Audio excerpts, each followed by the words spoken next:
नमस्कार मित्रांनो, मी युवराज शेके. आज आपण संमतीने घटस्फोट घ्यायचा असेल तर काय तरतुदी मेहरबान कोर्टाचे असतात हे थोडंसं पाहतोय आपण चर्चेत्मक. मित्रांनो, ज्यावेळी पती पत्नी लग्न करतात त्यावेळी ती फक्त लग्नच करतात असा उद्देश नसतो, तर एक वेगवेगळी दोन कुटुंब एकत्र येत असतात आणि त्या पद्धतीनं संसार करण्याचा प्रयत्न करत असतात. दोन कुटुंब ज्यावेळी एकत्र येतात त्यावेळी पूर्णपणे एका कुटुंबाचे पाहुणे वेगळे असतात, त्यांचे पाहुणे वेगळे असतात आणि नवीन पाहुणे हे जोडले जातात आणि त्यामुळं एक चांगल्या प्रकारचं हिंदू भारतीय संस्कृतीनुसार लग्न ही संस्कृतीनुसार चालणारी पद्धत आहे एकत्र कुटुंबामध्ये. तर अशा पद्धतीने हे एकत्र पती पत्नी येत असतात.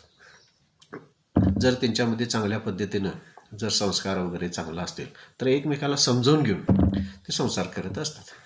काही काय होतं, समजा एखाद्या मुलग्याबद्दल लग्न करून त्यांच्या घरात आल्यानंतर थोडंसं काही किरकोळ वाद असतील किंवा इतर गोष्टी काही जर देण्याघेण्यात पटलेलं नसेल किंवा अशा काही गोष्टीत पटलेलं नसेल तर त्या दोघांच्या पतीपत्नीमध्ये आणि फॅमिलीमध्ये दोन्ही फॅमिलीमध्ये थोडंसं कलह निर्माण होतात, वाद निर्माण होतात.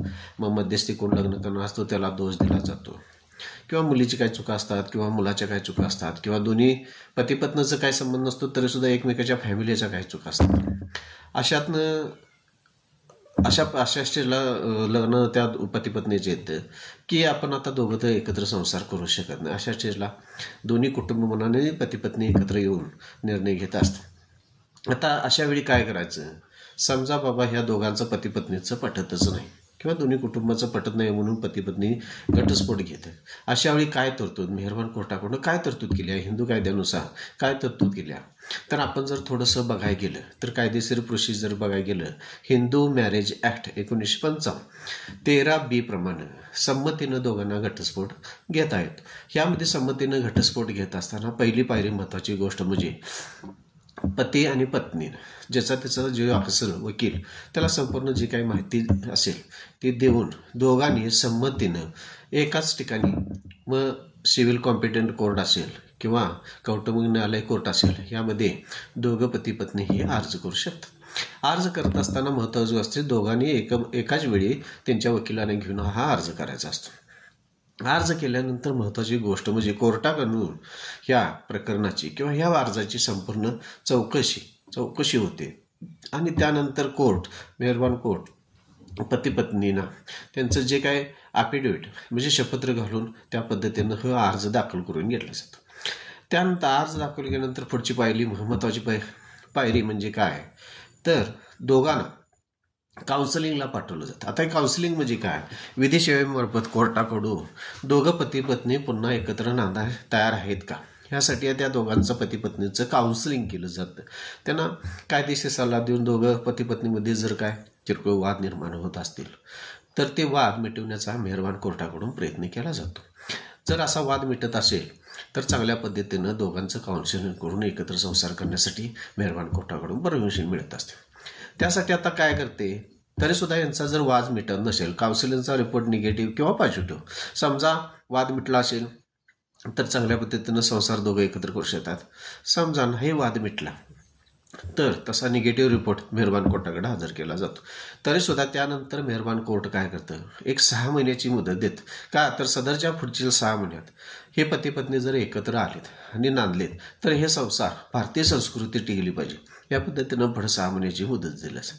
त्यानंतर समजा 6 महिन्यानंतर समजा पती पत्नींना वाटलं की बाबा अजून आम्हाला थोडा वेळ पाहिजे तर असं एक 18 महिन्याबद्दल मेहरबान कोर्ट वेळ देऊन शकते. आता दुसरी महत्त्वाची गोष्ट काय, हे अर्ज दाखल करत असताना महत्त्वाची डॉक्युमेंट्स कुठले लागतात, तर यामध्ये विवाह प्रमाणपत्र लागतं. महत्त्वाचं म्हणजे दोघांचं जे काही नवरा बायको असतील त्यांचा ॲड्रेस प्रूफ पाहिजे. दुसरी गोष्ट म्हणजे दोघांचं उत्पन्न काय आहे आणि नवऱ्याची प्रॉपर्टी काय आहे, मालमत्ता काय आहे, हे संपूर्ण शपथपत्र घालून मेहरबान कोर्टाकडे हजर करावं लागतं. त्यामध्ये लग्नातील फोटो असतील तर एक 4 फोटो हजर करावे लागतात. त्यानंतर दुसरी गोष्ट महत्त्वाची काय, तर जर काय दोन्ही पती पत्नीचं आयकर स्टेटमेंट असेल ते मेहरबान कोर्टाकडे हजर राहतात. ही एवढी डॉक्युमेंट्स मेहरबान कोर्टाला पुरेसं आहेत. आता ह्यानंतर दुसरी गोष्ट महत्त्वाची काय, दोन्ही पक्षाचा जर समेट घडत असेल तर अतिशय उत्तम आहे, नसेल सदर पुरुषी सामान्याची अटी पुढं चालू राहते.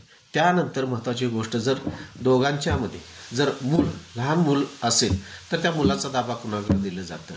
एकदा काय होतं, लहान मुलं असेल मुलाचा ताबा कुणाकडे द्यायचा हा विषय जर असेल, जर मूल 7 वर्षाच्यापेक्षा लहान असेल तर मुलाचा ताबा हा पत्नीकडे राहतो. त्यामध्ये सदर 7 वर्षापर्यंत पतीला मुलाला भेटायला परमिशन मिळू शकते. 7 वर्षानंतर ज्याचा इन्कम चांगला असेल किंवा पतीकडे जर मुलगा असेल तर पती त्याला व्यवस्थित सांभाळ करू शकतो का नाही हे कोर्टाला त्यानं सांगायला लागतं. समजा पत्नीकडे असेल तर पत्नीनं मुलाला व्यवस्थित सांभाळ केला का नाही हे मेहरबान कोर्टाला व्यवस्थित समजावून सांगितलं पाहिजे. त्यानंतरच मुलाचा ताबा कुणाकडे ठेवायचा हे ठरवलं जातं कोर्ट. मग त्यामध्ये दोघांच्याकडे सामायिक ताबा ठेवून, म्हणजेच सामायिक याचा अर्थ काय, समजा मुलगा पतीकडे असेल तर पत्नी ही त्याला भेट देणे, खर्चाचं काय वाटलं तर खर्चाचं देऊ शकते. तसंच समजा मुलगा पत्नीकडे असेल तर तिच्या उदरनिर्वाहाचा खर्च म्हणा, दवाखान्याचा खर्च म्हणा, शिक्षणाचा खर्च म्हणा हा पती देतो. अशा पद्धतीनं सामायिक दोघांच्यामध्ये ठेवू शकते. किंवा कोर्टाकडून तसं जर पाहिजे असेल तर त्या मुलाचा ताबा सेपरेट पतीकडं किंवा सेपरेट पत्नीकडे ठेवू शकतात. अशा पद्धतीनं मुलाच्या बाबतीतला निर्णय घेतला जाऊ शकतो. त्यानंतर 6 महिन्यानंतर ज्यावेळी पती पत्नी पुन्हा त्या कामामध्ये हजर होतात, त्या अर्जामध्ये हजर होतात, त्यावेळी पुन्हा कोर्ट विचारतं की तुम्ही एकत्र राहायला तयार आहे का. समजा दोघांनी नाही म्हटले तर त्यावेळी मेहरबान कोर्ट त्यांचं पतीकडून एक नातेवाईक आहे आणि पत्नीकडे एक नातेवाईक, दोघांचं ॲफिडेव्हिट घेऊन त्यांना हे लग्न घटस्फोट यांच्यामध्ये करायचं आहे अशा पद्धतीनं संमती घेतली जाते आणि त्या पद्धतीनं शपथपत्रावर ते मेहरबान कोर्टात हजर केलं जातं. त्यानंतर मेहरबान कोर्ट योग्य ते निकाल देऊन त्यामध्ये हुकूमनामा करते की दोघांचा घटस्फोट झालेला आहे. अशा पद्धतीने ही संमतीनं घटस्फोट घेण्याची कौटुंबिक न्यायालयाची आणि सिव्हिल कॉम्पिटंट कोर्टाची प्रोसिजर आहे. याबद्दल आणि काय तुम्हाला जर माहिती पाहिजे असेल तर माझा नंबर आहे 940 323 1100. थँक्यू मित्रांनो.